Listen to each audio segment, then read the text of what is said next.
Michael Horowitz, welcome to Acquiring Minds. Great to be here. Thanks for having me. Michael, you're the owner of 20 Wingstop locations in Ohio. You were a conventional searcher in New York to begin with. That search kind of stalled out. Then you took a job, but also a few months later circled back around to the idea of buying a portfolio of franchise locations in one fell swoop, which is what you did. And so we are going to hear the story of that early search, the progression into what you did do, and how you've now grown from that first batch that you bought of 7 to 20. And in the process, learn about the business and the operations of quick service restaurants, QSRs, which, of course, to the layperson are fast food chains. So, Michael, to start us off, please, a little background on you. Yeah. So thanks for the intro.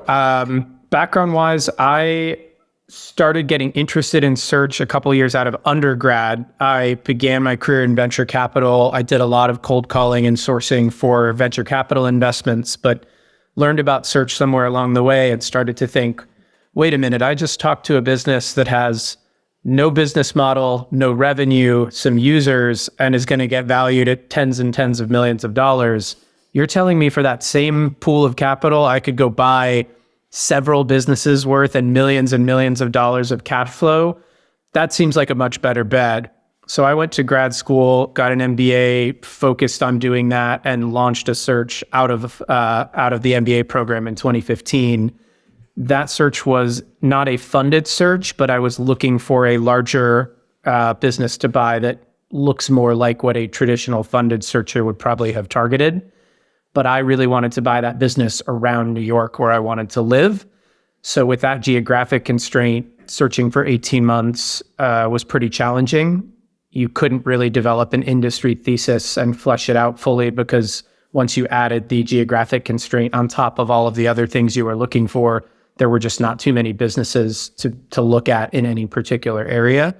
And eventually, as you said, felt that search stalled out, wanted to actually be making money, took a job in real estate investing, and got approached soon after taking that job by some buddies who said, we've seen some other people with our kind of investment backgrounds buying franchises and having a lot of success. We know you searched. We'd love to talk to you about what we're thinking of doing. And I ended up teaming back up with those people to search for a franchise business to buy specifically on the side while the three of us worked. That's great. Thanks, Michael. I have a bunch of follow-ups here. Okay, going back to the VC. So I assume if you're working in VC, you're working at, and you use the word users, you were working in tech, as most VC is, tech VC. Were you were based in New York? I was. At the time as well. And how do you, I always like to ask people who come from tech, it's usually people who have been employees within tech businesses, not necessarily on the VC side, but how they see tech now from a distance and now that they've gotten into search or small business ownership.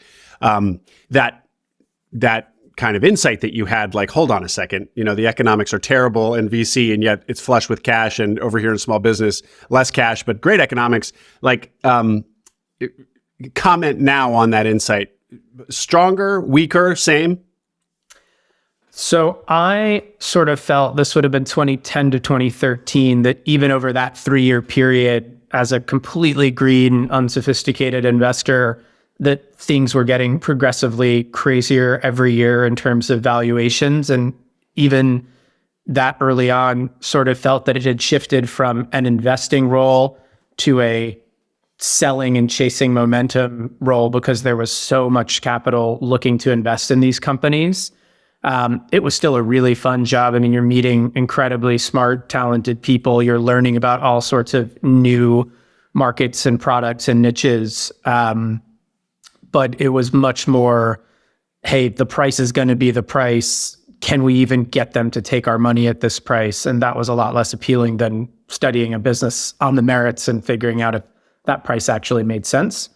So I think that only escalated in the past 10 years. Obviously, had I stayed in that industry, there was 10 more years of amazing boom times before the bell started to toll. But still have great friends, great admiration for the firm that I was at, and think it's a great space. It's just not the way I like to think about the world. And then you also, as you said, you saw a world from a real estate investing perspective. So I assume that was you were in New York, kind of high finance, very large real estate investing. We're not talking about the lone house flipper, but still, you started thinking about you started kind of probably seeing the world through real estate, the real estate lens. How does that inform how you see small business acquisition and ownership? Yeah, great question. There are a lot of parallels. So the specific niche that I focused on were older residential apartment buildings around New York. And that's its whole asset class that could have its whole entire podcast dedicated to it. But it's operationally intensive. But there is certainly an investing focus. You're modeling, you're looking at cash flow, you're borrowing money, all these different elements. It's very cookie cutter. So in that way, it kind of has some similarities to franchises. Every building is pretty much the same, and you're going to fit it into your model of what are the rents, what are the costs to renovate, what's the potential of that location and that submarket over time. And so it was a good transitional step, maybe from venture investing to real estate investing to full-on search fund operating business investing, I'd say. Okay. And then going back to the challenges of searching in New York, were you looking in just Manhattan, all 5 boroughs, or the larger, what do they call it, tri-state, including Jersey, Connecticut, and New York? What were your actual boundaries? I thought of it as the tri-state area. Could I live somewhere in Manhattan and commute to this business? So there are plenty of train lines going out to Connecticut, New Jersey, et cetera. That was all in bounds. And that seems like an enormous, obviously the population of that entire metropolitan area, the tri-state area, must be 15 million because New York itself is 8 million, right? Or is that just Manhattan? New York City proper is 8 million, right? The 5 boroughs. The 5 boroughs are 8 million. So I imagine you could double that if you threw in Connecticut, the close in Connecticut and Jersey. So 15 million metropolitan area. Sounds reasonable, yeah. So it's interesting as I was reflecting on our conversation, like it's so rare that I have had a guest on who searched in New York. In fact, I'm not sure I ever have. And it's like, why? I mean, just walking down, part of the charm of Manhattan, at least, is that it feels like it still has this kind of small businessy vibe that are, around on every block, tucked up on the second and third floor are these little mom and pops, just everywhere. And then also like the density means that you're going to be able to cut the travel times down if you're in a kind of a business that's going to require field work. So anyway, respond to all that, please. Yeah.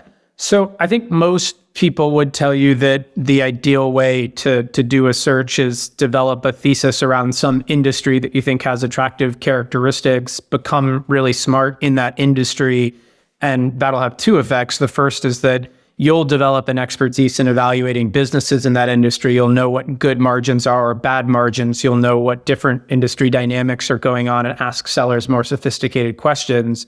And also, you'll be plugged in, if you continue down that path, to people who are networked in that industry who may introduce you to the next company, the next deal, the next thing. That's all much harder when you have a geographic constraint. So the 3 businesses that I would say I came closest to buying during my New York focused search, all completely different, all found at random, and all I thought were interesting, but I don't think there were more than 1 or 2 businesses doing that specific thing in the New York City area. There might have been another dozen doing the same thing across the country, but if I wasn't going to move to Columbus or Houston or St. Louis at the time, none of those were on my radar. And so that just made it much harder. Every business you discovered, you kind of had to start from scratch. Mm-hmm. And that actually, so what you just said there is sort of, that's intrinsic to your geographic constraint, not New York specifically. So if you had been searching in just Dallas, you would have had the same problem, is that, you hit the ceiling of a particular industry if you're only willing to be in a single geographic market quickly. Yeah. And Yeah. also, again, I was not looking for the maybe more typical self-funded deal that's happening today where someone's buying a smaller business in a stable but maybe not growing industry at a really good price. So I wanted a business with some more scale and more growth potential, not just the, hey, this is an outstanding landscaping business, but the market's mature and the only way to grow is acquisition. And that wasn't really what I was focused on. Okay. And then why did you not do a traditional search fund where you did raise the $400,000 to fund your search? Yeah, I felt that I could get by without that capital, and that was fairly expensive capital given that it steps up when you make an acquisition. I also hoped, although wasn't sure and wasn't really able to figure out beforehand, that if I found a really great deal, I could go back to that pool of investors and say, hey, this deal is so good, I'd like to get slightly better terms than the traditional search would otherwise give. And worst case scenario was I figured I could get the traditional search economics, but at least I had a shot at better. But I never got to figure out if that was true or not. That's a phenomenal kind of insight or hypothetical. Is that something that you had seen other people do? I had not seen a ton of people do that, at least with any specifics around, oh, I know someone who didn't take self-fund or didn't take traditional money, found a deal, negotiated better terms. I did anecdotally know that there were lots of people out there who maybe looked more like independent sponsors who were coming up with all sorts of different structures and terms for their deals. Yeah. So that was sort of the broader universe that I figured I could play in. You know, maybe there's a family office that loves you and just says, great, you can have 35% carry off the top and we'll take your whole deal. Maybe not. I don't know. Yeah. Okay. Well, before we move off of your search, there was an interesting business I heard you mention on another podcast, and I should say that you got on my radar. The Wolf of Franchises was on the pod back in January, I think, and he mentioned you. And then, because he had actually interviewed you for his pod, which of course I've listened to, and I will put that in the show notes. It's a great listen. And in that conversation with Wolf, you mentioned one of the businesses that you looked at in New York, which ultimately you did not close on, the Christmas decoration business. Just for fun, tell us a little bit about that business. Yeah. So again, found it completely by chance. I had an industry list of hospitality vendors, and I thought maybe that would be a fun space to own a business in. So contacted a business that has been around for 40 years and is responsible for almost every major Christmas decoration display you see when you walk down the streets of Manhattan during Christmas time.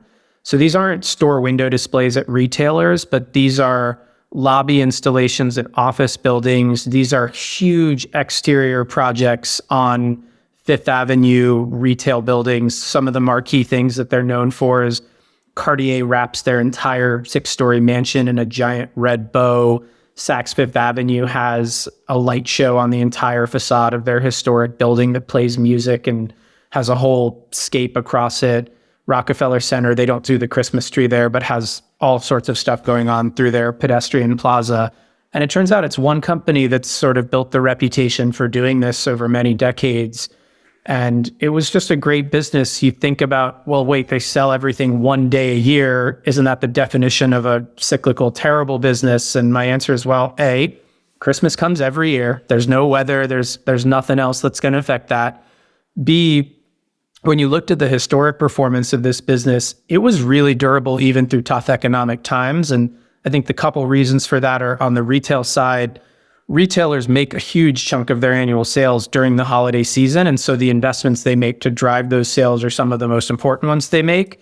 And on the commercial side, if you're a 1 million square feet office building and you decide to be the Grinch who literally steals Christmas and doesn't put up the Christmas tree and the wreath and the little display, maybe you save each tenant 50 cents. Like, it's not a big cost amortized over the entire set of the office, but it's a huge emotional thing that you don't want to necessarily give up. And then last but not least, given that this business had been around for so long and had such a great reputation, you know, there's specialized things to install on historic building facades and shut a street down to have a crane come in. Someone can't just walk off the street and do this. They actually got their customers to pay upfront and sign up to do multi-year installations. So they had a much better cash flow cycle than you might have expected. Yeah. Yeah. Well, and on that point as well, like a great moat. I mean, this is an entrenched business. I wouldn't maybe go so far as a monopoly, but I assume, they're kind of the only game in town for the really big guys. That's what a neat business. Totally. I love it. Yeah. Okay. Well, now catch us up on the story. So you looked at that business, you looked at a couple others, got kind of close. None of them came to fruition. And so you go back to real estate and to get a W-2 in real estate investing, and then are approached by these buddies who have seen people in their world buying franchises and doing really well there. What is their pitch to you? Expand on that a little bit. They're two of my best friends still to this day. And the pitch was, hey, we kind of want to do something entrepreneurial and we're thinking about doing this ourselves, but we know this is an area you really like and you've spent some time in, and maybe you can either team up with us or just give us some advice. And honestly, I didn't want to be a solo searcher. I would have loved to search with a partner. I think it would have given me a longer runway and some more support and motivation through the tougher times, but none of the people I wanted to search with were ready to do that when we graduated. So I was really gung-ho on, let me do this with you. I'd love to work with the two of you. We expected to do a much larger acquisition initially. So we wanted all three of us to be operators in this business. We wanted to start with many millions of dollars of EBITDA and grow it to tens of millions of dollars of EBITDA. And we were talking to potential investors really as independent sponsors at that point, saying, we're going to go do this. We'll all move to whatever the city is and we'll build a great big business. And just for those who don't know, give us a definition of independent sponsor versus kind of what you were doing before, where you search, you find a deal, and then you take it to investors and kind of negotiate terms on a one-off basis. What's the difference between that and an independent sponsor? Yeah. So I think of and use the term independent sponsor really to mean someone who is not funded by any investors to look for a business, is planning on sponsoring the acquisition of a business as the person doing the sourcing, the due diligence, the execution. And then that model typically buying a larger company that a private equity firm might also target and getting similar compensation, the 2 and 20 or close to that a private equity firm would charge their LPs to do that individual deal. I would say independent sponsor probably more often is referring to someone who is buying the company but not running it, and an independent sponsor might sponsor several investments in separate vehicles. I use the term to refer to what we were doing, even though we intended to run the business, just to distinguish that we weren't self-funded searchers looking to buy a much smaller company, but we weren't traditionally funded searchers either. Mm-hmm. Great. Thank you.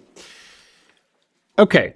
So what happens? Because these two friends of yours approach you, you love it, and yet they don't quit their job. So keep going with your story. Yeah, so none of us quit our jobs. One of the positives of looking to acquire a franchise business is that once you've decided on a franchisor or a handful of franchisors that you're interested in, they publish what are called FDDs, franchise disclosure documents. And one of the required attributes of that document is a listing of all of your franchise locations and who owns that location. So all of your sourcing is done for you if you want to try to acquire something in a brand. You know every person and every location that brand has. So it makes it a lot easier to search on the side than trying to build an outbound sourcing program and process all of the responses you get back and whatnot. You can be much, much more targeted. We got some really great advice. So one of the groups of people that we were aspiring to replicate were some classmates of ours from business school, Alex Sloan and Matt Perlman, who had bought a group of Burger King restaurants actually while we were students. And they grew that business from 20 something units in 2014 to I think close to 250 by 2019 and sold that. Wow. And they now run a full-fledged private equity firm. I think they just raised $900 million for their last fund. They were phenomenal. Wow. And we called them and said, hey, we'd like to do what you did. What advice do you have for us? And the biggest and best advice they gave us up front is you got to start with the brand. It's not worth your time to go find a franchise deal from a willing seller, do all of your homework, spend all of your money, and then show up on the franchisor's doorstep with them not having any idea who you are and say, hey, we have a deal to buy this business and enter your system. You got to do it the other way of introducing yourself to the brands you're interested in, explaining why you're interested in them and what your plans are, making sure they give you their blessing, and then going to hunt for acquisitions in that brand. Mm-hmm. So you get an explicit blessing. It wasn't just kind of a, I want you to know who I am and, let me talk to you a little bit. It's actually like you get a clear green light, red light. You say, please, if I bring you a deal, will you let me into the system? In an ideal world, you get that very clear light. I'd say the first thing you're doing is just saving yourself the time on the ones who will give you an upfront red light. There are a couple brands who are notoriously very selective, if not exclusive, and have criteria for new franchisees that are just going to be impossible to meet. So the two examples would be McDonald's and Domino's are not going to take any new franchisees just walking in off the street, regardless of how much financial sophistication they have. You don't necessarily get a green light from every brand in that meeting, but hopefully you can at least leave the meeting with yeah, that sounds interesting. It looks like you fit our criteria. When you find a deal, we'd love to dig in and really hear more about your plans. And that I think is good enough, but you just want to make sure you don't leave the meeting with the feeling of they're not sold on us. We're going to waste a lot of time if we have to try to convince these people to take us a few months from now when we find a deal. Yeah. And so just to really distill kind of the pro and the con of quote unquote searching within franchise networks, the very strong pro is, as you said, you have your contact list just spoon fed to you, and all the FDDs, you can see all the owners, you can just dump them into your CRM and start reaching out. Like no gritty search work really. On the other, and then the big con, of course, is that there is a gatekeeper in the form of the franchisor who will give you a thumbs up or thumbs down. And if it's McDonald's and Domino's, will simply just not let you in. Okay. And give us a little bit, Michael, on, so you were quite pedigreed, went to great schools. You'd worked in, VC and real estate investing in New York. So you had, kind of great pedigree from that perspective, but no operational experience. I guess I'm trying to understand from the franchisor's perspective, what are they looking for? What are you up against when they're evaluating maybe you versus other interested would-be franchisees? Obviously, I know the ideal would be like somebody with 20 years of experience operating fast food restaurants. But short of that, I assume a lot of people come to them who don't have direct industry experience, because that's kind of part of the pitch of being a franchisee is, hey, person who's always wanted to be an entrepreneur, come be a franchisee. And it may be your first time being a small business owner. So, what are they looking for, and how do you think you measured up versus who the franchisee, the ideal franchisee that they would want? Yeah, every franchisor is looking for something different, and figuring that out is a key part of it. So on one end of the spectrum, Chick-fil-A, they really are not a franchisor, but they're looking for someone to take one unit, be in that business as the owner every day, share some religious values, all of these other things. If you look at Pizza Hut, for example, they've been a struggling system. A lot of their franchisees were quite large. They were much more interested in franchisees who are going to come in and help them kind of get from the older casual dining, big dining room model to more of a Domino's-like small box delivery focused. And so they needed more private equity or financially sophisticated capital who could do large deals and make those kinds of transitions on the real estate side. So each brand is looking for something different, and figuring that out is important. Wingstop, when we first approached them, and still to this day, the majority of Wingstop franchisees own 1, 2, or 3 units. There were very few people who owned double-digit numbers. But Wingstop has over time been looking to increase the number of people who are multi-unit operators and decrease the number of people who own 1, 2, or 3. So I don't know what year it changed officially, but let's say 10 years ago, you could have walked in off the street and said, I want to open one Wingstop in my neighborhood. And they would have said, great. Today, I don't think you can get a development agreement with Wingstop unless you're willing to open at least 3. And they're probably looking for someone who will continue on past that. So that's a huge piece of the puzzle. The other thing I'll say on selling yourself is the franchisee base in each group is different, and how they evaluate franchisees is different. So 2 ends of the spectrum that we experienced during the surge. You had Burger King, which had been purchased by a firm called RBI, which is owned by a private equity firm called 3G Capital. The whole culture at Burger King had shifted to young, post-MBA, aggressively incentivized employees, and all really, really sharp. So the Burger King attitude was very numbers driven of, we're going to evaluate this deal you're proposing to do. We're going to see what the returns are for us as a franchise system. And if you can help deliver value on our end, we're good to approve you in pretty much any scenario. Wendy's, on the other end, felt much more like you were dating somebody and trying to like become a member of the family. So they wanted to spend time with you, just getting to know you. They wanted to visit your existing operations. Like, they never said this, but it kind of felt like they wanted to meet my wife and my dog, like that kind of vibe. And so everyone is different, and you got to kind of feel like whether that fits for you and adjust your sales pitch to whatever that vibe is, if it's the brand you're going to go for. Well, I'm glad you keep emphasizing your sales pitch, because almost all searchers eventually realize that it's a selling process to get an owner to be, not only to find the business, but once you found a good business, getting the owner to choose you to be the successor.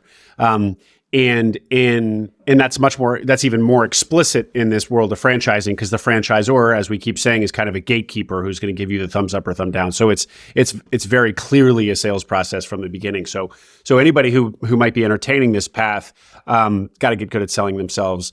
And a big part of selling, of course, is empathy and figuring out what the person across the table from you, what they want, and you packaging yourself to be the puzzle piece that fits that.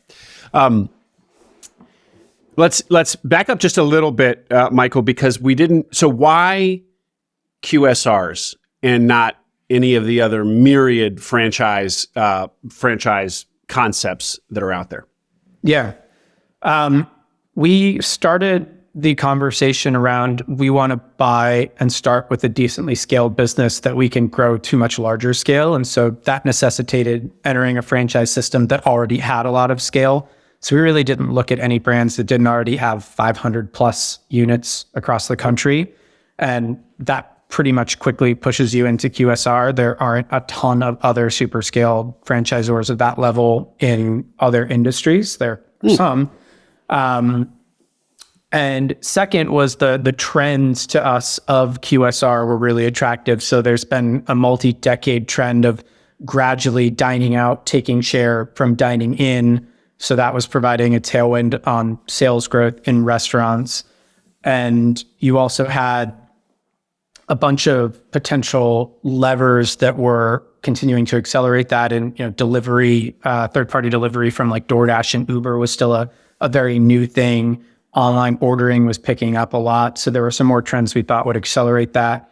And then the second point is that restaurant brands have performed super well in the QSR industry during recession times because they're lower priced. And so people trade down into them when times get tough. So looking at it from hey, we want to build a firm that we own, when we're 60 and our kids maybe take over one day kind of thing.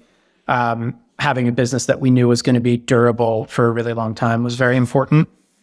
So those were the two things that led us into QSR.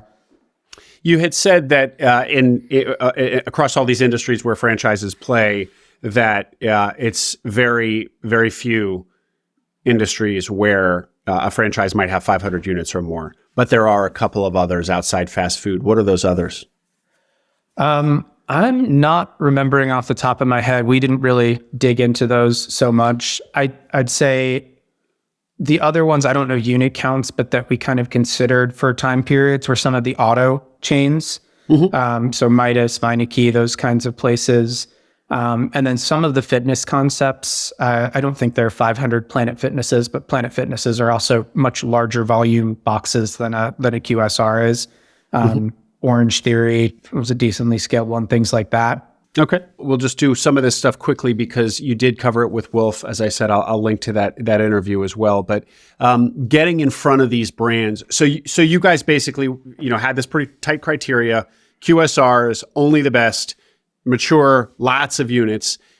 So that narrowed the list down to, I think it was like 20 brands. Yeah, I don't know that we ever had like a actual piece of paper list with 20, but maybe more broadly, there was like a universe of, let's call it 50 that we probably would have looked at. Not all of those were appealing to us. Subway is a huge system, but we had no interest in Subway as an example. So 20 might have realistically been like the number of ones that we were particularly interested in, but we didn't have it quite that systematic. Okay. But you had some sort of loose list that you were basically working your way through. Exactly. Yeah. And what did it look like to reach out to people to get a conversation? Yeah. So all the companies will have franchising contact stuff on their website. That's the worst way, I think, to go in, because you're just dumping some information into an email inbox. Who knows who's picking it up? So every time we could, we tried to get introductions to somebody a little more senior on the sales or franchise development side. And we got those from a couple different sources. Sometimes it was just mining LinkedIn and connection of a connection, or somebody who could make an intro for us. My two partners, like I mentioned, were both hedge fund investors, and one of them actually covered the restaurant industry, among other areas. So he, in some cases, reached out to his contacts on like the investor relations side and said, "Hey, can you tell me who's the head of development or whatnot?" We did go to one conference in New York, a franchise conference, where franchisors will send sales representatives, and you can kind of meet them in person, walk in the floor, and they'll be giving the pitches for their brands. And then even just doing cold direct email outreach sometimes, once you found the name of the person that you want to talk to, as opposed to cold emailing in through the website, I still think is a step better, because it lets you kind of capture their attention a little more clearly than just showing up in this massive inbox. Yeah. This sounds like basically doing a job search in a savvier way than just like applying on the web, don't go to the careers page really and just apply. Thinking about it. Yeah. Try to work your connections, warm intros. Okay. So that's really helpful, but essentially it boils down to like all of the many ways you might get a warm intro in any context. Same thing here. Get some, the warmer, the better. So work your network if you got it, a cold email, as worst case scenario, but still better than just a form on a website. Yeah. Great. And then these meetings, I assume, were basically virtual Zoom meetings? A lot of times even phone calls. This, was pre-COVID, where I feel like the Zoom meeting was like a level up of engagement. So a lot of times it was just, slipping out at a coffee break and standing on the sidewalk in New York trying to keep my phone muted as traffic came by and make it sound like we were really working from a prestigious office or something. So I want to work in here kind of some contrasts to your first search, which was like a conventional search. We've already kind of touched on it. Like the list of your targets is very well defined in this second version of your search, and to the point where you're able to do it on the side while you basically as a side thing while you have a W-2. Any other, like reflecting back, any other thoughts, differences on that search? Like, were you just like, oh, this is so much easier than my first search sort of thing, or I don't know, anything? Yeah, I think the two things that pop into mind, back to the point about how hard it is to search in a geography and get multiple reps at a particular type of business. I got a lot of wasted time for people who responded to my outreach, which made it clear that I was looking for businesses of a certain size, and said, yep, we make $2 million a year. And then you met with them and oh, well, we don't make any money right now, but we could make $2 million a year if you just come in. And it's like, okay, well, you've wasted a bunch of both of our time now. So with franchises, you have a general sense of what a typical unit should do in sales. And so if somebody's got 3 units, you have a pretty good idea where their size is. And you can kind of filter pretty quickly on whether you want to talk to those people or not. Second would be you get the pattern recognition. So if you look at 3 deals in a brand, the P&Ls are all buying the exact same stuff. They're all staffing, for the same type of business. They're all having the same, controllable and non-controllable expenses. And so you can get a pretty quick sense of, hey, wait a minute, this group was doing $1.7 million in average unit volumes at a 15% margin, and this group was doing $1.5 million at a 18% margin. Like, which is one of them overperforming? Is one of them underperforming? And the more reps you get, the quicker you can kind of come to a viewpoint on where that should be. So that's enormously helpful for making a good investment and not a big mistake. Sounds like it's better in every way. It's better in every way on the search side, I think, honestly. Once you get into the system, then there's all the kind of downsides that we can get into of running a franchise business versus running a more independent business. I guess I should caveat the better than every way. The franchisor approval process is a big deal. It can work certainly in your favor. If the franchisor calls the seller and says, hey, all else equal, we'd love to see these guys become part of our system. And if you decide to sell to them, we'll make it a super quick and easy process. That's a big positive. If the franchisor says, hey, sorry, we really want you to sell to the guy in the market next to you, we will approve them, but they're not our favorites. Well, that's much worse for everybody. So that's definitely a challenging element at close. But up until then, it's much smoother sailing, I felt. Yeah. Well, and also that's giving you an early taste of what it's going to be like to have this, if you buy into a network, to have this third partner effectively in the franchisor that can kind of, veto anything you want to do, which is of course, one of the really big risks and I would probably say downsides of being in a franchise network. Although, of course, in a good, healthy franchise network, the franchisor also provides a lot of value. Yeah. And I'll just throw in on that real quick. Companies at the end of the day are collections of people, and franchisors are no different. And so the culture of the franchisor is largely set by the executives and the people who are running that business. And those people change. So you may experience it in a good way of you join a brand and the CEO changes out and the new people you have a better relationship with and things are great, but you could experience it also in the bad way. A new person comes in and wants to put their stamp on the business and it's not what you kind of signed up for or wanted to get out of it, and you clash, and there are ups and downs in that. Yeah, right. And of course, kind of trends change, like you were saying about Pizza Hut. It's a struggling network, and used to, in my youth was, I assume, a very healthy network. I mean, it was where every kid wanted to go.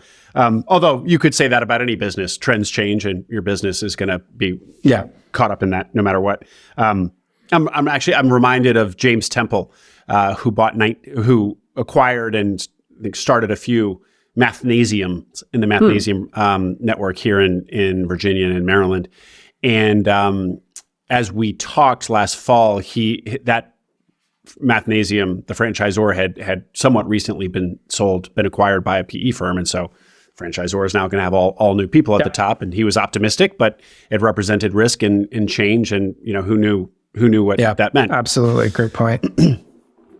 Okay. Well, so this is all a great segue into now. Let's hear about the deal itself. So you, to basically take us through the story, finding the 7 Wingstops that you start with, including any numbers that you can share. Yeah. So the Wingstop deal, we were actually connected to by Wingstop's development team. We said, we'd love to start with an acquisition and we'll sign a development agreement to build more in that market. And they said, well, there's a guy in Columbus who's willing to sell his restaurants. Why don't you reach out to him? So we spoke, we negotiated for a while, we made an offer, and he actually took somebody else's offer. So we were back at the drawing board. And a couple months later, we kept in touch with him on how things were going. He reached back out and said, actually, it turns out the person I was going to sell it to did not end up getting approved by corporate. are two guys still interested? And we said, absolutely, and managed to work out a deal from there. So we bought 7 restaurants that at the time were doing about 5.6 million of revenue and somewhere around 700,000 of EBITDA. We paid in the low 4 millions for it, used a lot of debt, managed to do it without taking outside equity because the 3 of us were able to fill the equity portion together, and off to the races. We signed a 5-unit agreement to develop more restaurants that gave us exclusivity for Columbus, and we started doing that within the first year we had the business. The lots of debt, was it an SBA deal? It actually was not. We thought we were going to have an SBA loan for the longest time, and we had just shopped around, not really knowing who or what banks would be the right fits. And it just so happened that another lender came in on terms almost identical to the SBA loan, with the trade-off of no upfront fees or much smaller upfront fees for the loan origination, but a couple seemingly quite light covenants on the back end. And we thought that was a worthwhile trade. The interest rate was the same, term was the same, personal guarantee was the same. So we ended up going with them, partly for the lower fees and partly because they were a lender that we felt if we quickly found another 10 or 20 units that we wanted to buy would be all over that, whereas we'd have run out of limit on the SBA cap. The SBA cap of 5 million total. And just a little bit more on the covenants. What do you mean by that, and contrast that with the SBA loan?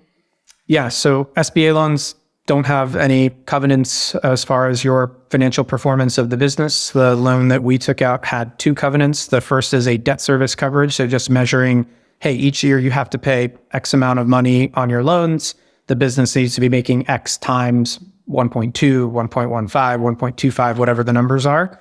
That was the first one. And then the second one is called lease adjusted leverage. It's a common covenant for restaurant industries. So it's basically looking at treating your rent payments as debt and saying, okay, you're obligated to pay back X million dollars of debt, plus you're obligated to pay X millions or hundreds of thousands of dollars in rent over the next several years. Compare that to the income the business is generating and make sure that it doesn't exceed 5 times, 5.5 times, something like that, debt to EBITDA after adjusting for your leases. And by contrast, so these covenants are basically stipulations that post getting the loan, you still have to adhere to. And if you do not, it's a tripwire. And what happens? You're basically in violation of the loan, and your bankers say, hey, fix this or else, sort of thing? Correct. Yep. If you miss either of those covenants, which are tested every quarter, then you're technically in default. The bank doesn't necessarily jump down your throat right away and say, oh my God, we're going to go claim your house or use our personal guarantee. They don't want to do that. Yeah. But it does give them some leverage to say, okay, we're going to get a little more hands-on with you. Why did this happen? What are you doing to fix it? We're going to check in with you more frequently to make sure our loan is still looking okay. And we felt that was a really reasonable trade-off, both of those covenants. We would never have wanted to take so much debt that we felt that either of those was going to be in danger for us. Mm-hmm.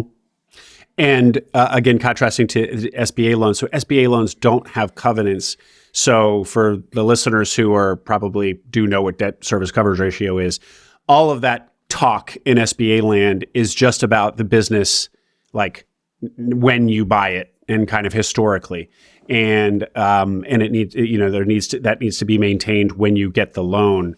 But then after you've bought the business and gotten the loan, you don't have to adhere to that, although you would hope that you would. Yeah, you got to pay your loans, but they don't care how much cushion you have to pay your loan. Yeah, it's right. So it's the only criteria is that you're paying your loan and on an SBA loan. Okay, great. So $700,000 in EBITDA for these seven Wingstops. So that's roughly 100, average 100 per location. That's smaller than what you said you three had kind of ideally wanted to get, which was a pool of locations in a franchise that were doing millions in EBITDA to grow to hopefully tens of millions. So why were you willing to buy something smaller than you'd set out to do? Yeah. Good question. I really skipped over that. So that was the biggest challenge for us on whether we wanted to do the Wingstop deal. Like I mentioned, Wingstop has a lot of 1, 2, and 3 unit franchisees, not very many large multi-units. So we knew going in that the opportunity to buy 50 or 100 of these in the next couple of years is not really there like it is in other brands. But what we did like is that Wingstop at the time had maybe 1,100 units. They're closer to 1,600 now. So they were growing at a really, really good rate. And part of that was because the development opportunity, both in just white space across the country where there are not Wingstops and should be, as well as the financial opportunity of what it costs to open a Wingstop versus what you should expect that location to make, were both really best in class. So we felt that if you just got into Wingstop, you could grow pretty quickly by building units, and then all of the ones that you could purchase along the way would just sort of be gravy. The biggest downside to starting small was obviously it was going to be a longer path to getting the scale and the potential dollar opportunity that we were hoping for.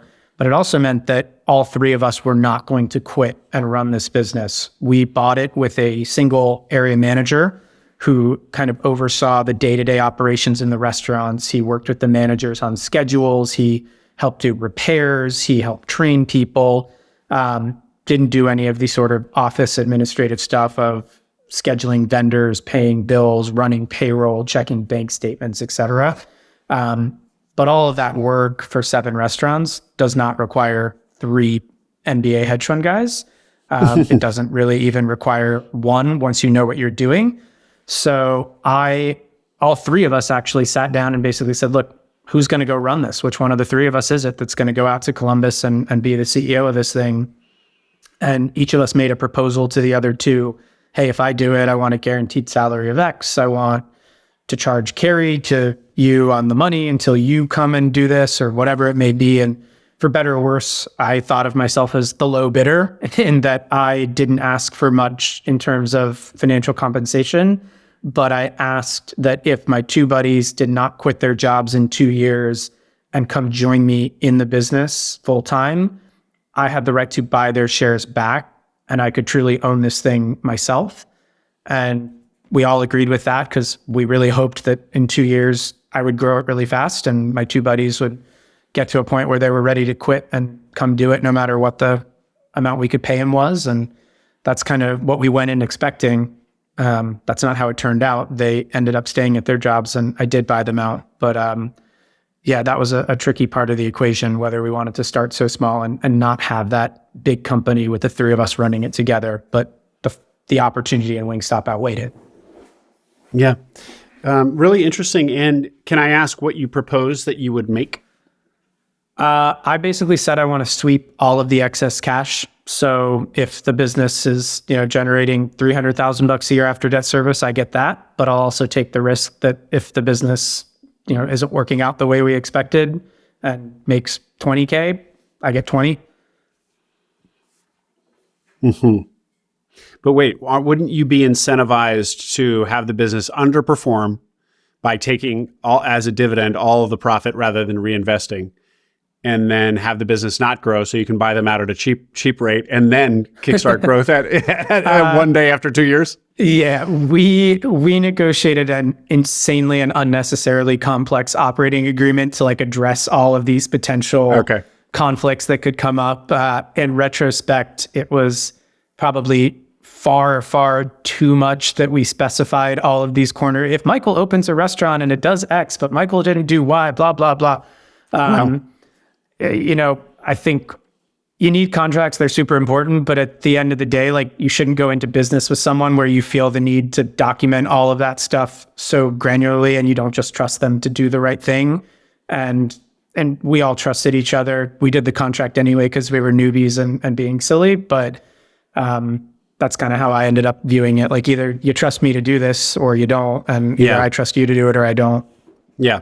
And so basically the sweep structure of just taking out as a dividend, your salary was effectively going to be whatever was left over, was incentivizing you to make it as profitable as possible. Exactly. The amount that I had to buy them out on was not based at all on, it was based on the pre-distributions to me. Of course, there was no fixed amount that I got to charge. Fascinating. And then just going back to one other thing you said, Michael, in Wingstop, where there are a lot of 1, 2, and 3 unit owners, and that makes it a less hospitable system to roll up. Did I hear you? First of all, was that correct? No, I wouldn't say it makes it a less hospitable. Like that actually was a positive in our mind because that's what I was going to say. What I think made it a more challenging space was just doing it 1, 2, and 3 units at a time when your goal is to be at 50 or 100 units is a long slog. Like that takes a lot of work, a lot of time. There are people who got into Pizza Hut with similar kind of young finance professional backgrounds and we're at 200 units in a couple years because you do 3 deals in Pizza Hut at 70 units each and boom, you're there. So we didn't have that kind of opportunity in front of us, but we liked the brand a lot more. Yeah. Well, I would just have thought that in like the example you just gave with Pizza Hut, that if there are these other owners who own dozens and dozens of units, that you can't assume you can just buy them out because they're kind of your competition within the system, and they're probably doing very well. Thank you very much. And if they have the maturity and expertise to get to 70 units, they probably want to get to 250 units.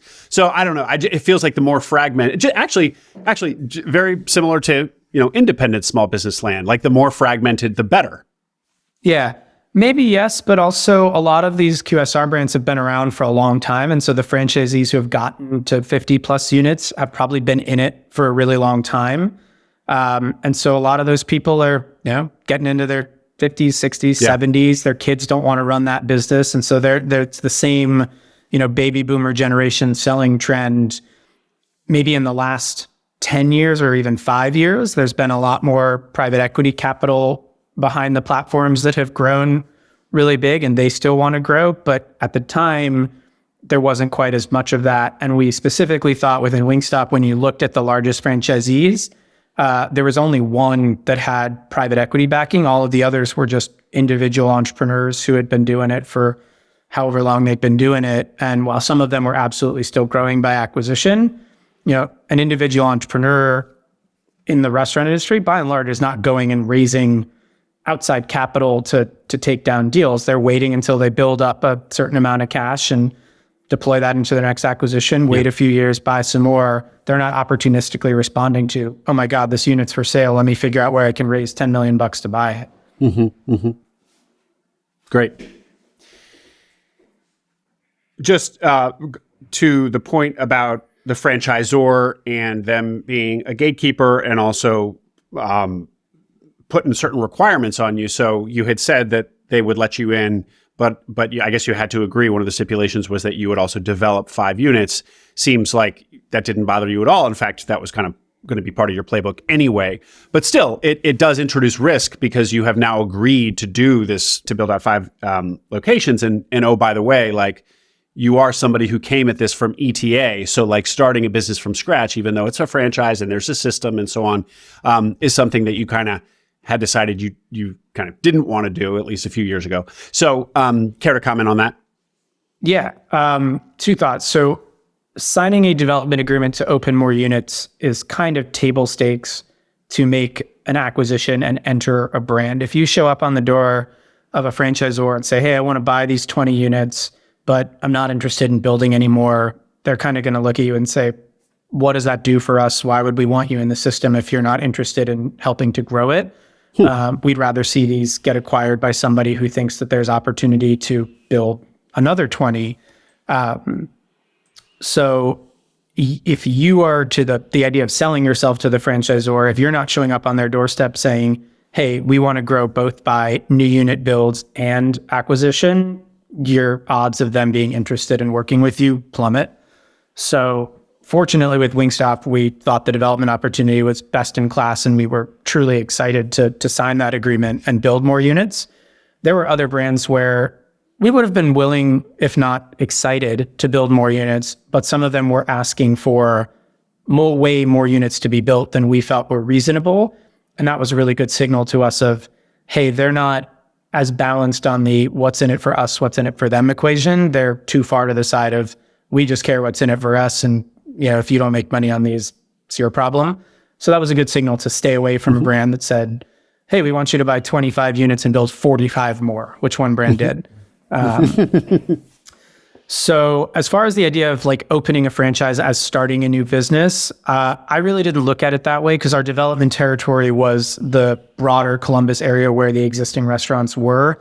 And so you've got a playbook with the franchise for how to build the thing. In fact, they have architectural teams that are going to review your plans and potentially argue with you about the way you might want to do it versus how they want to see it done. But from day one, we had 100-something employees that if we needed to run somebody over to train a new team member or fill in a shift or whatnot, we could hop in an Uber or drive over or bus over or whatever. We had product at all the other restaurants. So if we misordered on the first restaurant and we're running out of food, somebody could drive over some extra chicken or extra French fries or whatever.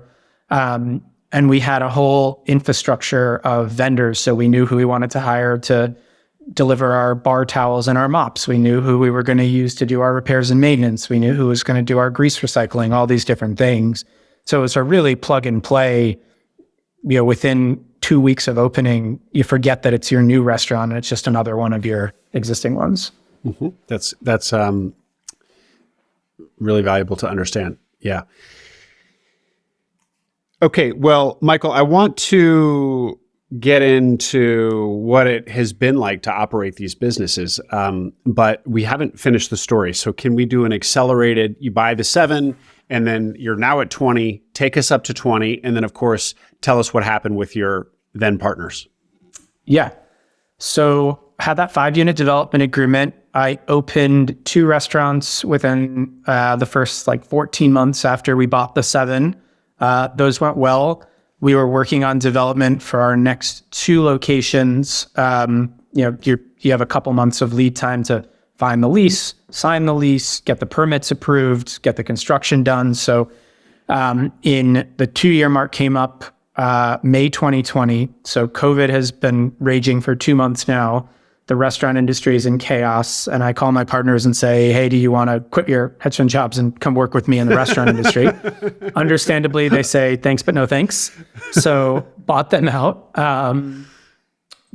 Had the next 2 units open later in 2020. And between buying my partners out, opening a couple more units, and really fortunately for us, Wingstop was maybe one of the biggest beneficiaries of COVID in that our sales volumes were going through the roof as people were increasingly ordering delivery and pickup since they couldn't dine out. And so those factors combined with interest rates have been cut massively, stimulus money flowing out there, all this sort of stuff. We got a really attractive offer to refinance our loans and take some more debt to pay for the restaurants, reflect that the business was larger, buy out my partners, et cetera. So did that, opened 2 more units the next year, one of which was a ghost kitchen. It was an experiment. It did not go great. I closed it after a year. And then in late 2021, bought 7 restaurants in Cincinnati, which was our big acquisition. And then last year in July 22, bought a single restaurant in Dayton, which is geographically kind of in between Columbus and Cincinnati, so fit nicely into our footprint.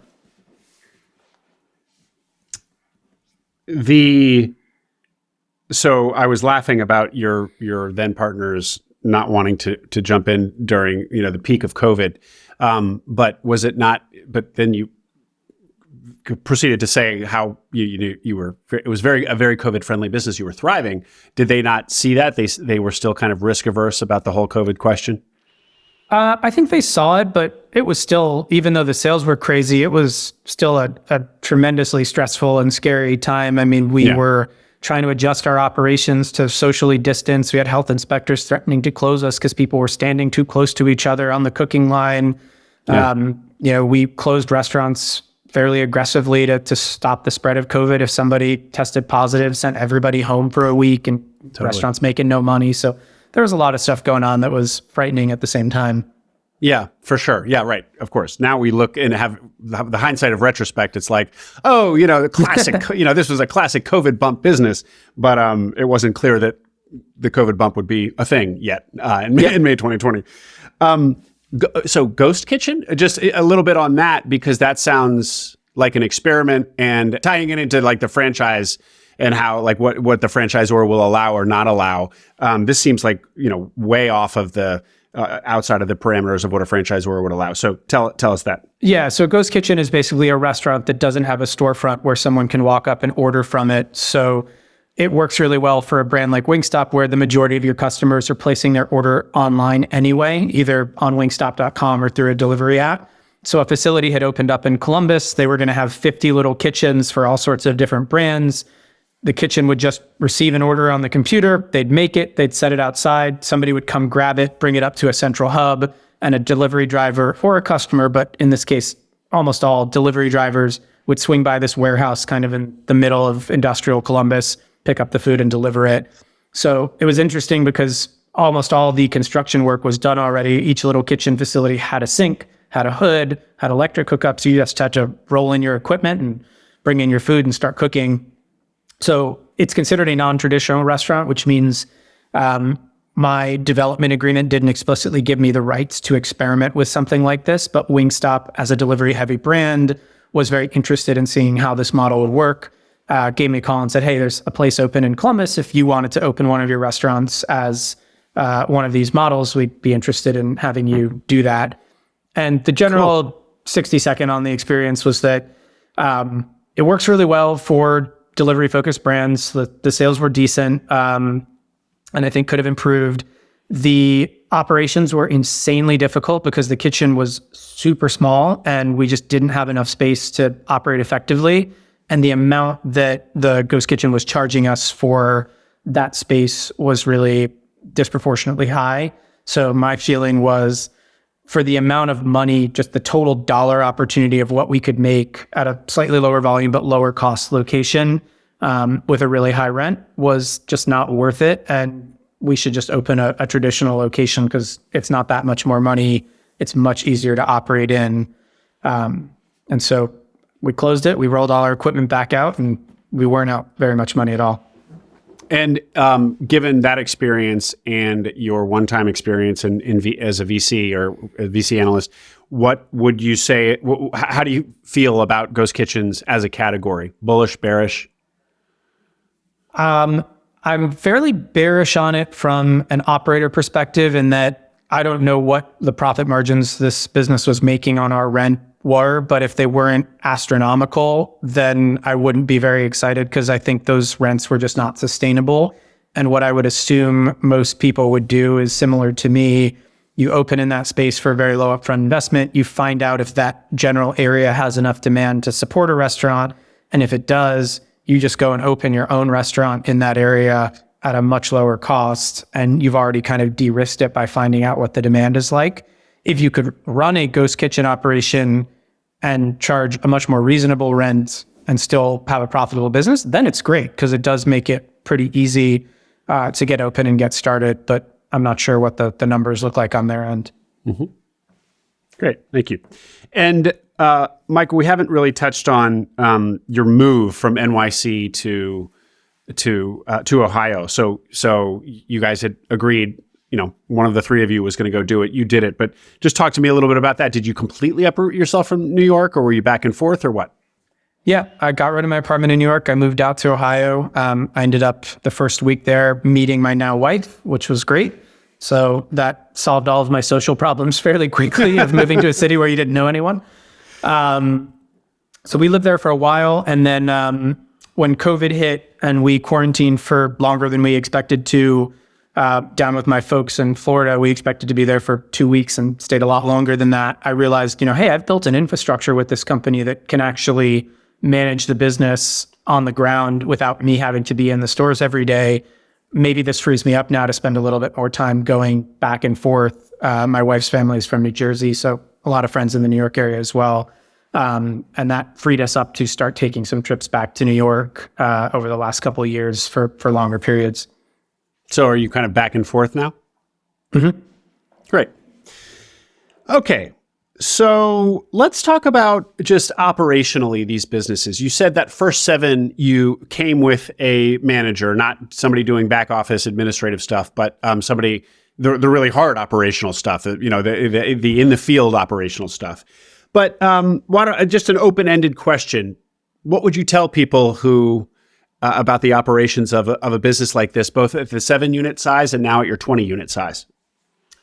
I would say the easiest size business to run is the biggest that you can possibly do. And the hardest to run is 5 to 20 units. And then the next easiest to run is 1. So at 1 unit, you as the owner, let's say you're not the operator, you have a GM, there's not a whole lot going on. You could handle that individually pretty well. You could also hire an overqualified GM who maybe can help do some of those administrative tasks as well and be pretty hands-off. At 50 plus units, you can have a huge team. You can have a maintenance guy. You can have a construction guy. You can have an HR person, maybe 2 HR people. You can afford a lot of infrastructure. Again, you could take yourself out of that business pretty significantly. At 5 to 20, 25, you can afford some really great people, but you can't afford every single role that you might otherwise want. And so you're still going to be pretty involved as an owner operator in certain aspects of the business. And so that's kind of where we are. Like, I am super lucky that we have an awesome VP Ops who's came from running 40, 60, something like that, restaurants before he came and joined us. And I was able to get him to join a much smaller business because he knew that we wanted to grow to that size. And we were hiring him as someone who was ahead of the curve on enabling us to have that growth. And I also got super fortunate in hiring a controller / HR person who had worked at a larger network, had moved to Columbus for some family reasons, and just fit really nicely into our brand and operations based on her experience. So both of them take an extraordinary amount off my plate, but both of them are probably doing things every day that ideally wouldn't be part of their core job description, but we just don't have another person able to handle right now. And when you said that the kind of strata that you're at, 5 to 20 units, is the not good place to be. But I assume there was also a difference between when you were just at 7 units that first year versus 20, that you had to be much more in the business when you first moved out there and first bought those first 7. What was that like? Yeah. So this is where, like, I think ETA is great because I show up on day 1. I've never managed a single employee before. I've never run a payroll. I've never had to do bank reconciliation. What the heck do I know? And so I told the district manager, look, whatever you did for the previous owner, just keep doing exactly that, and I will figure out what I want to change over time. And what the previous owner did, he lived in Columbus, was he had each restaurant create a manual paper packet every week with printouts of all of the time clock punches from the team, signed by the manager that had been reviewed, all of the weekly sales information, all of the deposit slips from their trips to the bank with cash, all of the vendor invoices from that week, and that's it. So the district manager would drive around and pick those up, or I'd pick them up when I was at the restaurants. And I would get home on the weekend and I would spread them out on the floor and I would open up the bank account and I would say, okay, yep, I see the credit card deposit came in for this restaurant. It matches this report. Next, all the cash deposits match.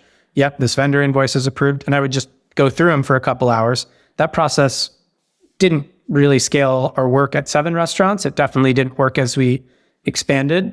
So pretty quickly started thinking about, okay, how do we improve this process? Well, could we get the payroll information imported into a payroll system so I'm not fat fingering and under or overpaying someone massively when I enter their hours wrong, which I've done, and just piece by piece chipped away at it, figured out what person you needed to cover that role, whether you could afford that person, and built up the infrastructure. So over 20 restaurants today, we have 5 district managers, each oversees 4 restaurants, and we have a VP Ops who oversees those district managers. We have a controller. She has an admin based in the Philippines who does a lot of the manual data entry tasks, and me.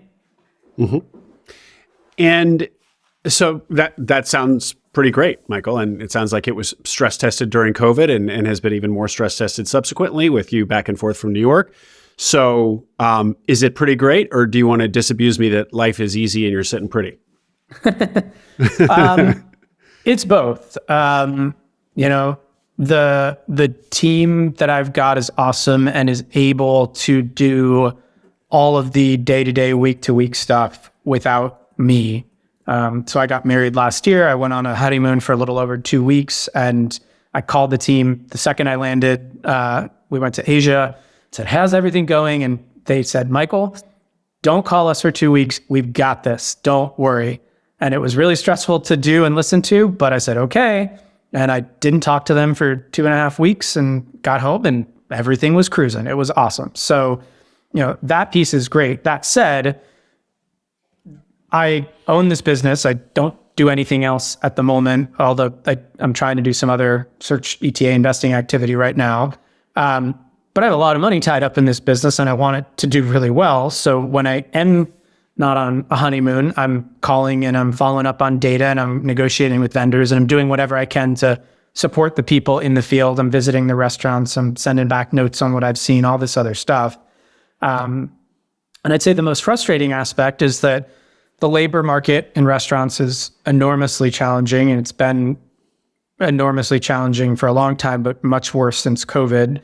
And while I'm no longer maybe the day-to-day person who's going to talk to an employee who didn't show up for work or failed to do some basic essential tasks that we require of them, when I talk to any of the above store leadership about what's going on or what problems they have and what we are doing about it, that's the subject of all those conversations. We failed this inspection because of this. We are struggling to get this manager to do that. And so you don't really escape those kinds of labor challenges. You just interact with them in a different way. And there's definitely a lot of time where those issues are quite frustrating. And I've seen otherwise great managers who work for us actually leave our company and say, it's nothing against you guys. It's nothing against Wingstop. I am burnt out on managing this workforce and I'm leaving the industry. And these are people who had done it for decades. So it takes a lot of perseverance, a lot of grit, a lot of humility, a lot of things to be a good manager in this space. And so finding the people that can manage that labor force and come to work energized to do it every day is hard. And to be clear, because of the labor shortage now, it's gotten harder, because the supply of folks to work in these jobs is less, and therefore kind of the overall quality, the average quality of people working the cash register or the fryer or whatever in a business like this has gone down because your guy with 40 years of experience, he'd been in this for 40 years. So I guess, but now things are much worse because of the labor shortage, to be clear. Yeah, that's my sense is that it's been more challenging every year. I'll pull that back a little bit. It's gotten a little bit easier in the last 6 months in terms of the volume of applicants. There were periods more in 2021, early 22, where just nobody was applying. But certainly I think the labor force just gets more challenging each year as other opportunities open up and wage pressures go up and all this other stuff. Mm-hmm. And one kind of maybe simplistic question to people who have any operational experience. We haven't talked about how profitable you are now, but I assume there's a lot more EBITDA going around than there was when you just had the 7. And why is the answer to attracting more talent or better talent or retaining the talent you do have not simply throwing more money at the problem, paying people $2 an hour more? Yes, it's a less profitable business to you. And maybe that's the answer. Maybe it's a trade-off, like more profitable, more headache, or less profitable, less headache. So why can't you pay people more to get them to perform better? Or can you?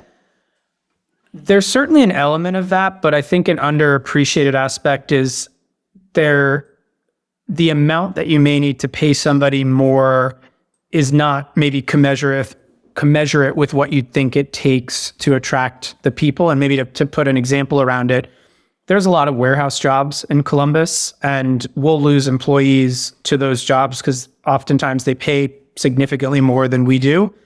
But we'll also a lot of times see those same employees come back to us after 2-4 weeks, something like that, and say, hey, can I come back and work here?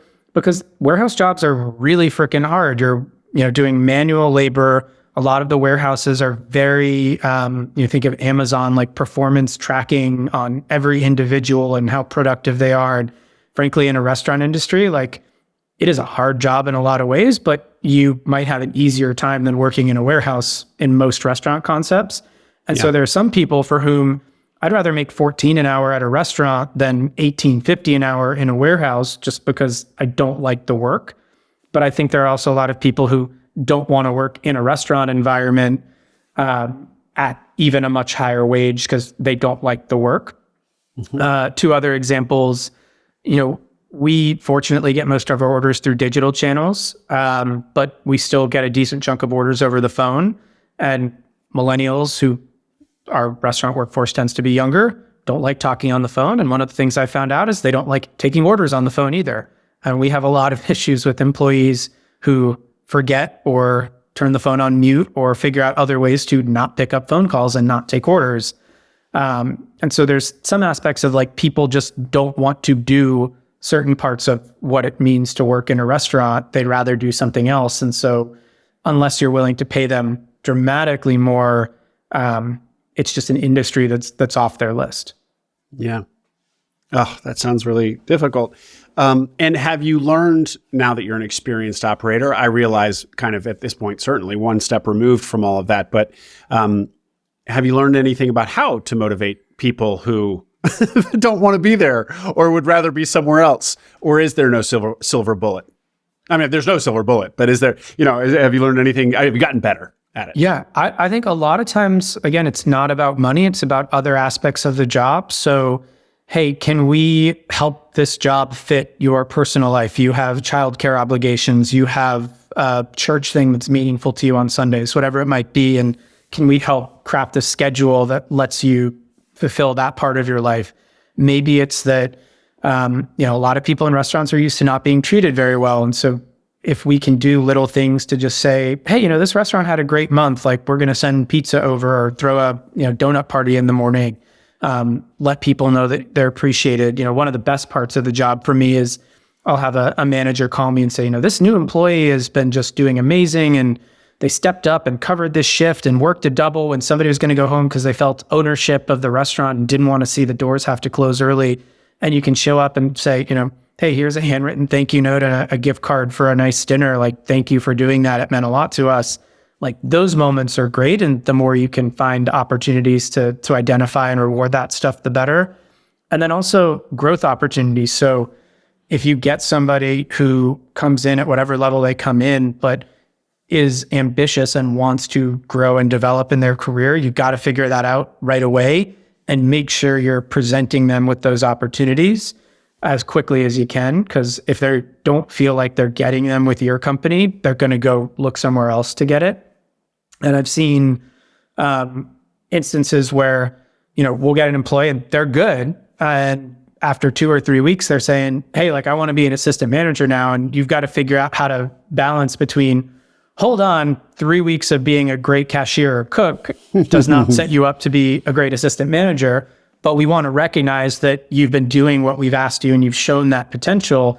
So let us tell you what a reasonable timeline would be to get you to that role, what the check-ins we're going to have along the way look like to make sure you're on track for it, what the potential compensation increases are as you move up those tiers, and sell you on this is what you can achieve in this amount of time, and not just say, well, you're not ready yet, but we like you.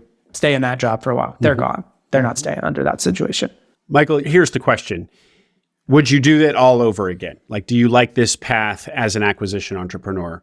And let me just sprinkle that with one of the things that you and I had talked about in our pre-call was operational complexity, or as you put it, return on effort. So ROE.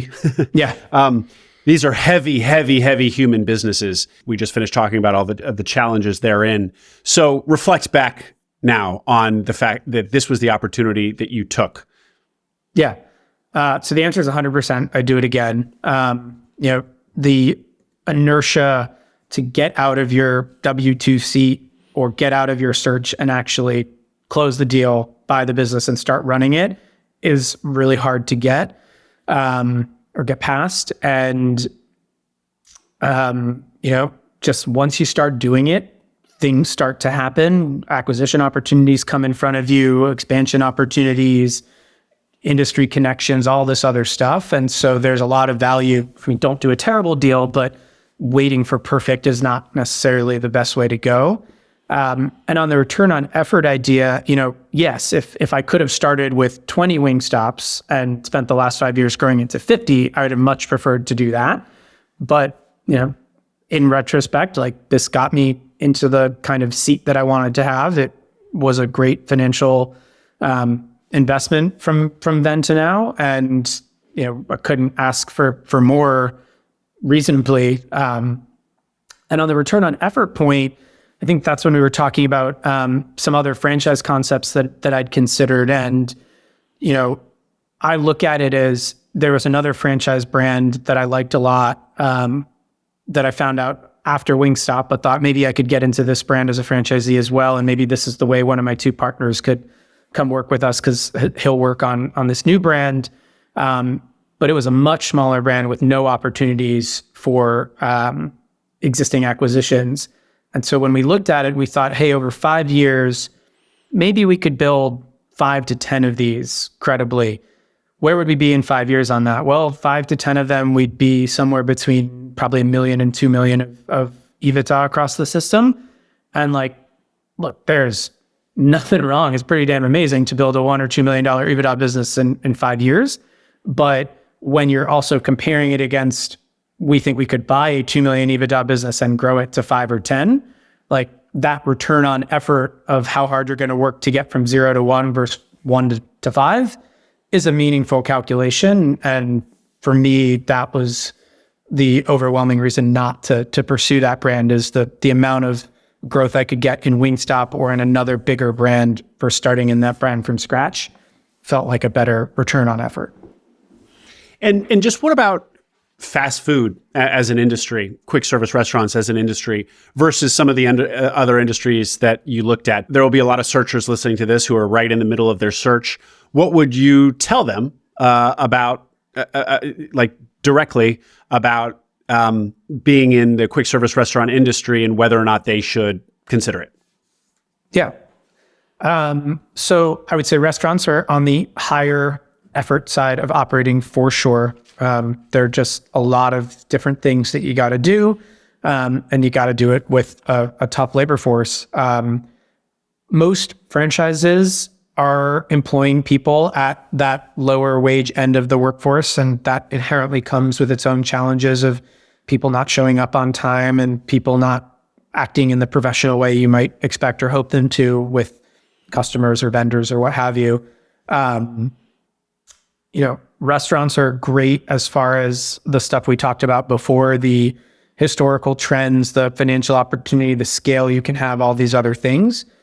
I think there's a lot of merit to, as a searcher, thinking about what do you want to be doing every day? Where do you want to be going into an office, or do you want to be out in the field? Do you want to be managing a dispersed labor force? Do you want to be managing a concentrated labor force? Do you want to be managing a white collar or blue collar? All these different things. And even within franchises, there's a lot of room for you to kind of tailor what you do to that interest. So the franchise that I was thinking about that we were just talking about was a doggy daycare franchise. And while they absolutely have the same issues around, finding qualified people and getting them to do the things that they want them to do, show up on time, et cetera, your average doggy daycare worker is highly likely to be more educated than your average fast food worker, because, it's much more likely you're going to find a college student who wants to make some part-time income and go work at a doggy daycare than a college student who wants to work at a fry station at Burger King. So there are all sorts of different elements in that. I would absolutely tell people, go into the restaurant industry if it excites you, but go in eyes wide open, understanding that, you're going to get a phone call that one employee sprayed another with the soda hose, and what do you do about it? Yeah. Maybe get a job at your local Burger King for 2 months, in the kitchen and just really see what it's like. Yeah. To close us out, Michael, just 2 questions, again, asking you to reflect on how far you've come. Indie versus franchise. So I think we've kind of beat the franchisor kind of over your shoulder concept to death, but if there's more you want to say there, please. But just the feel of working within a system versus working in an independent business, because that is kind of one of the qualitative differences in those two paths? Is just, the one is very playbooky, guardrails, brand, national brand, kind of cookie cutter, and the other is a little more swashbuckly, maybe. I won't put words in your mouth. So reflect on that, please, and then I'll close with a question just about search, reflecting all the way back on your first search. So go ahead on the indie versus franchise. Pros and cons for sure on either side. I would say for a franchisor, thinking about the things, or for franchisee, thinking about the things that you control and don't control. So we control all of our hiring, all of our training, all of our onboarding. The people in our restaurants are 100% ours. We control our pricing. We control our site selection, where we decide to open new restaurants. We do not control the menu. We do not control any of the cooking procedures. We do not control any of the brand standards for decor, cleanliness, service, etc.